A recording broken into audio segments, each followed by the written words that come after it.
ընդհանրապես հակակարողության հիմքում ըստ չկա նպատակ ասելու, որ տեսեք ինչքան վատ է վիճակը եւ մենք ստիպված ենք ունենալու, չգիտեմ, անգամ Կարապետյանի հետ չբանակցել եւ միանգամից օրինակ վաճառել, չգիտեմ, ամեն լուրեր կային, որ պատրաստում են որևէ չքական ընկերության վաճառել։ Այս նպատակը կարող է լինել, ես նորից ասել, որ վատ է, տեսեք ինչքան վատ է, մենք էլ չենք կարողանալու կառավարել, ստիպված ենք լինելու, չգիտեմ, որևէ մեկին վաճառել։ Չէ, չբանակցելու տարբերակ չունեն, այդպիսի կարգ գոյություն ունի, որ պարտավոր են բանակցեն, բանակցությունների արդյունք չգալու համար գերակաշահի մասին օրենքով պարտավորություն ունենալու փոխհատուցել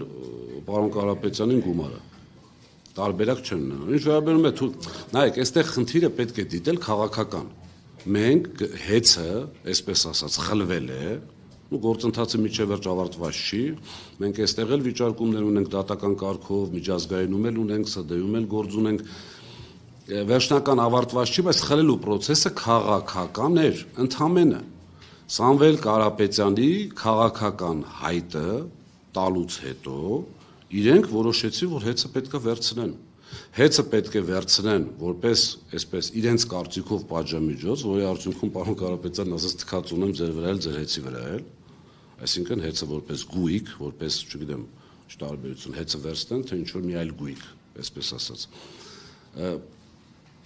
Խնդիրը միանշանակ դարձավ քաղաքական։ Միանշանակ չկա այստեղ երկրորդ տարբերակ։ 50 քանից ցանց ունենք, բոլորի պետերին փոխել են։ Մասնաճյուղերի տնօրեններին բոլորին փոխել են բացի մեկից։ Հիմա երբ որ հայտարարվում է, որ դե ինժեներական համակարգում այսպես մարդ չենք փոխել, Երևան քաղաքում ղեկավարներին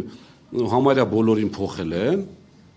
բայց այսպես կամ ԺՊ-ի տարբերակով կամ տեղակալ նշանակելով, հիմա եթե շրջանային էլեկտրոցանցի պետերին փոխում են, հիմա հասարակ վարժություն չէ,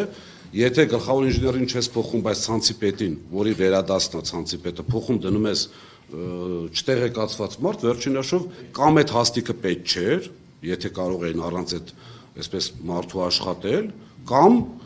պետք էր, բայց ոչ կոմպետենտ մարդ է այդտեղ, որի արդյունքում առաջանում է այս ամեն ինչը։ Ինքը միանշանակ, ես անգամ կասկած ունեմ, որ իրենք միջև ընտրությունները ձգելու են այսպես, այդ բանակցություններ, հետո այդ վաճառք եւ այլ, որովհետեւ ընտրությունների ժամանակ ռեսուրսը լինի իրենցը։ Իմիջիալոց ասեմ, թող ինչ որ մեկը հիմա հայտարարի կամ ասի, որ երբևիցե Սամվել Կարապետյանի ժամանակ դա օգտագործվել է քաղաքական նպատակներով։ Ես եղել եմ մեջը, այդ համակարգի մեջ, ոչ փոքր պաշտոն եմ զբաղեցրել, որևիցե պարագայում ես անձնապես եղել եմ, չեմ շղթի։ Եղբայրս եղել է քաղաքական process-ի մեջ, ես անձնապես եղել եմ։ Համակարգային հեծը երբևիցե չի եղել։ Երբևիցե սա քաղաքական process է